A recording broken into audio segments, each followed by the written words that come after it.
Okay, it's lovely here. I've only got one chemtrail above me that just came by. They pretty much left the afternoon sky nice and blue, but now they kind of ruined it. Um, my question that I put out today on Facebook was, what happens in a service to self harvest? Now, for those of you who don't understand anything that's going on, and it seems to be quite a few, Earth is going through what is known as harvest time, where it's also known as ascension, changing of densities from third density to fourth density, going from the third dimension to the fifth dimension. Lots of these different things. And the question is, well, what kind of being are you? Are you a service to self being, or are you a service to others being? These are basically the two polarities that you can choose from.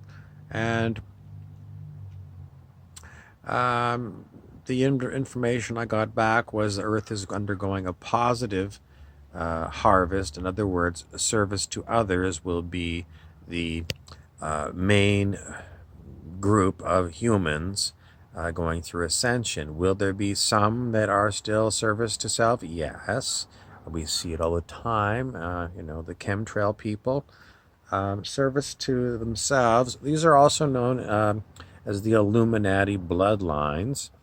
And there's all kinds of information that you can look into on this. The point of it is that there are definitely negative people on the planet, and they often are very powerful when it comes to, um,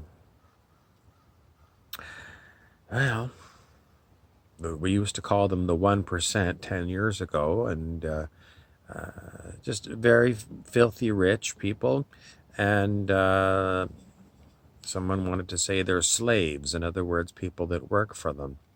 So, how is this all going to transpire? Well, it is ongoing. And what does it mean to you? It means you have got to decide if you are going to be a service to others person or a service to self person. If you're listening to my video, it's most likely you're a service to others person already. But the someone wants to say foolish. Yes, foolish service to self people. Um, some of them actually believe that they can um, progress in consciousness by being like Darth Vader from Star Wars.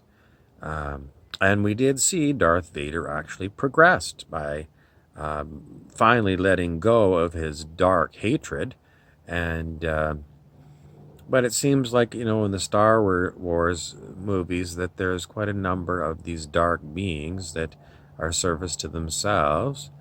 How's this all going to play out in Peoria?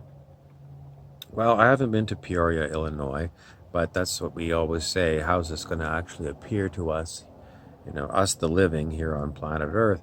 Um, we have to try to be ourselves all the time. And it means when we get caught up in negative emotions such as anger, sometimes it comes up and you just have to, let it go once it's gone and try not to drag up the past. When it comes up, you have to release it. You have to let it go because otherwise it will get stored into your body. I mean, maybe you can catch it and breathe through it and process your anger. Maybe you need to go out in the woods and shout, pound on your pillow, somebody else said.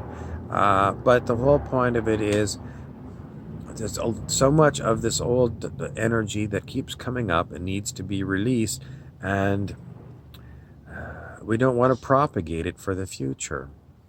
So, when is it okay to be angry, and when should you follow the Dalai Lama and try not to be angry? Um, this is the different messages we get. Release your anger. Try not to do it in a way that's hurtful to yourself or to others. It's not always easy.